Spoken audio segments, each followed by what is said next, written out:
Everyone, কি খবৰ আপোনালোকৰ? আশা ৰাখিছে আপোনালোক আটাই কুশলে মংগলে আছে। আজি বনাব লৈছোঁ পানীলাওৰে মাছ। আৰু আজিৰ চব্জিটোৰ বিশেষত্ব এইটোৱে যে মই কোনো মছলা নোহোৱাকৈ আজি পানীলাওৰ চব্জিটো বনাম। আৰু ইয়াত অকল দিম হালধি আৰু সোৱাদ অনুসাৰে নিমখ আৰু অকণমান আদা বটি দিম।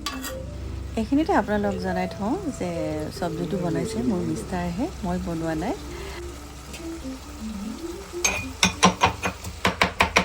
আৰু তেওঁ আদা বটিছে।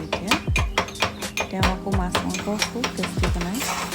একেবাৰে অসমীয়া জুতিৰে দেখিছেনে, মাছৰ আঞ্জাখন একেবাৰে বগা হৈ আছে, অকল আদা দিছে ইয়াতে। আমাৰ এতিয়া তৈয়াৰ হৈ গ'ল পানীলাওৰে মাছৰ চব্জি বা মাছৰ আঞ্জা। এতিয়া গৰম গৰম ভাতৰ সৈতে পৰিৱেশন কৰক। ভিডিঅ'টো চোৱাৰ বাবে অশেষ ধন্যবাদ। আকৌ লগ পাম নেক্সট এটি ভিডিঅ'ত। আজিলৈ ইমানেই। হাঁহি মুখে থাকিব। বাই।